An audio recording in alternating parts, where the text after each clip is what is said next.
जी sir, क्या कहना चाहेंगे? आप भारतीय जनता पार्टी के एक वरिष्ठ नेता हैं और भारतीय जनता पार्टी की फिर से एक बार उत्तर प्रदेश में सरकार बनी है, तो इसको लेके क्या कहना चाहेंगे? क्या मुद्दे थे?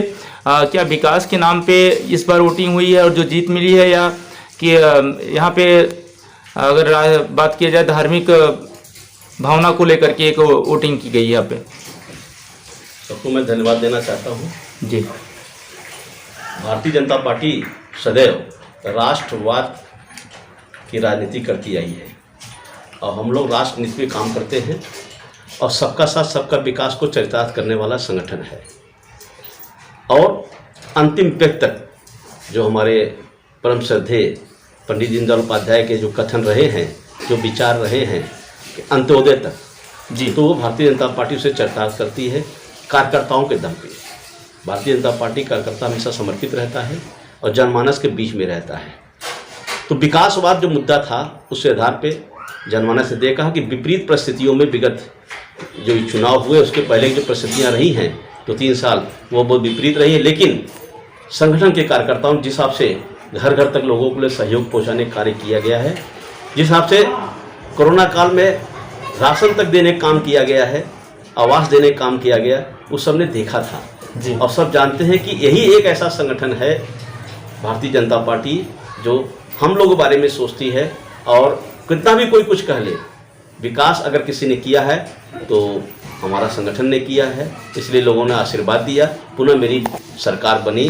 आज के युवा पीढ़ी को क्या सीख देना चाहेंगे अगर आपसे पूछा जाए तो? हम युवा पीढ़ी को यही संदेश देना चाहते हैं कि अगर वह जिए तो राष्ट्र के लिए, मरे तो राष्ट्र के लिए। राष्ट्र सर्वोपरि होता है, राष्ट्र का चिंतन करके हर कार्य करना चाहिए। हमारा देश है तब हम सुरक्षित हैं, अगर हमारा देश ही नहीं रहेगा तो हम सुरक्षित नहीं रहेंगे। हमारे युवा पीढ़ी पे पूरा देश का समझिए बागडोर होता है, वह जिधर सोचता है जैसा करता है उधर चलता है सब चीज़ें, तो उसको भी चिंतन और निश्चित चिंतन अच्छा करता है। और आज हमारी युवा शक्ति जो हमारे संगठन प्रति जो समर्पण है वो दिखता है कि जानते हैं कि एक ही ऐसा संगठन है जो भारत को विश्व में नई पहचान बनाई है, भारत को विश्व दायित्व पे पहुँचाने का कार्य कर रहा है। हमारे मोदी जी, योगी जी, उनके आदर्श हैं हमारे युवाओं के लिए। और हमारे युवा, हमारे संगठन में जो युवा हैं बढ़ चढ़ के भाग लेते हैं, अपना समझिए बेस्ट से बेस्ट समय निकाल के अपने संगठन कार्यों करते हैं, जनमानस के बीच जाते हैं। हम लोगों को सौभाग्य है, हम युवा पीढ़ी को साधुवाद धन्यवाद देना चाहते हैं कि आज भाजपा क्या पूरा भारत ही युवा कहलाता है। हमारे मोदी जी विश्व में जा कहते हैं भारत हमेशा युवा है, तो युवा इसलिए कहते हैं कि युवा यहाँ हमारा जो है बहुत ही मजबूत है, बहुत ही संघर्षशील है, हमेशा समर्पित भावना रखता है, राष्ट्रवाद की बात करता है। ये सब बातें हैं, इसलिए इनको साधुवाद धन्यवाद देना चाहता हूँ। सर, रामनवमी के पर्व को लेकर के किस प्रकार से तैयारियां की गई हैं, क्या व्यवस्थाएं रहेंगी? देखिए, रामनवमी हम हिंदुओं के लिए विशेष पर्व है। हम लोग कहते हैं ना, त्रेता में राम न होते, द्वापर में घनश्याम न होते, कलयुग में चारों धाम न होते, तो जन कल्याण कैसे होते जी। राम हमारे आदर्श हैं और मुझे सौभाग्य है कि मैं ऐसे संगठन में कार्य करता हूँ जिन्होंने राम मंदिर बनाने के लिए समझिए कितने लोगों का बलिदान हो गया, कितने लोग इसमें शहीद हो गए, कितने लोग अपने प्राण न्यौछावर कर दिए प्रभु राम मंदिर के निर्माण के लिए। वह कार सेवकों की बात हो या किसी अन्य की बात हो, आज ये चरितार्थ किया हमारे मोदी योगी जी ने। आज भव्य राम मंदिर का निर्माण हो रहा है, कोई से छुपा नहीं है, सब देख रहे हैं। और जिस तरह से काशी कॉरिडोर का आपने देखा होगा, उसका किया गया, वो भी किसी से छुपा नहीं है।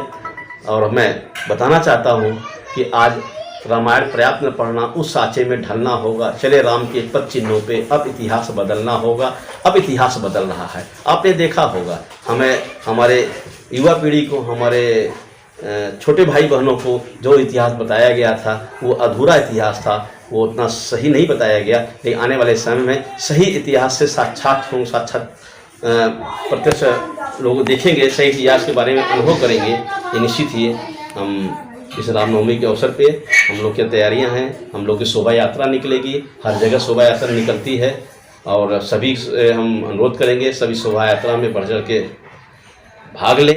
इस पावन पर्व पर रामनवमी के मैं सभी को हृदय से बधाई देता हूं और शुभकामनाएं देता हूं। आज पूरा देश रामनवमी के पावन पर्व को मना रहा है, जगह जगह शोभा यात्रा निकाली जा रही है। आज ही दिन जैसा महाकाव्य रामायण की बात है। राजा दशरथ के 3 रानियाँ, उसमें राम जी राजा दशरथ के पुत्र रहे और आज ही दिन उनका जन्म हुआ है और जिन्होंने एक इतिहास रच दिया। हम लोग हमेशा उनको स्मरण करते रहते हैं कि उन्होंने जिस तरह से आताई हमारे रावण जी को वध किया और पूरे जनमानस को एक तरह से कहते हैं राम राज्य की स्थापना की, वह किसी से छुपा नहीं है, पावन पर्व है। और लोग कहते हैं त्रेता में राम न होते, द्वापर में घनश्याम न होते, कलयुग में चारों धाम न होते तो जन कल्याण कैसे होते। आज रामनवमी का पर्व है और भगवान विष्णु के 7वें अवतार प्रभु राम के रूप में अयोध्या में राजा दशरथ के यहाँ जन्म लिए प्रभु राम ने और अंतिम गति के साथी बने। जब आदमी मोक्ष प्राप्त करता है तो राम का नाम लेके ही मोक्ष प्राप्त करता है, ऐसा हम लोग के धार्मिक ग्रंथों में बताया गया है, हमारे वेदों में बताया गया है। राम का नाम ही बहुत महत्वपूर्ण है। राम के नाम पे समझिए समुद्र जो आपने देखा वहाँ पे सेतु का निर्माण हुआ, जो वो है राम के नाम से ही एक दूसरे से पत्थर जुड़ जाया करते थे। ये बहुत बड़ी बात है और हम लोग हमेशा समर्पित रहें और रामायण प्राप्त पढ़ना, उस साँचे में ढलना होगा। चले राम के पथ चिन्हों पे अब इतिहास बदलना होगा। इतिहास बदल रहा है और 2 लोग देख रहे हैं। आज पूरा विश्व प्रभु राम का स्मरण करता है, प्रभु राम का आशीर्वाद लेता है। हमारे मोदी योगी जी निसंदेह राम भक्त हैं और जिस तरह से उन्होंने एक इतिहास बनाने वाला अयोध्या में घटना किया और कार्य किया, वो किसी छिपा नहीं है। आने वाले समय में निश्चित विश्व के तमाम लोग वहाँ जाएंगे, प्रभु राम जी का आशीर्वाद लेंगे और हम लोग को तो सौभाग्य है, हमारे राम हैं, हम राम के हैं।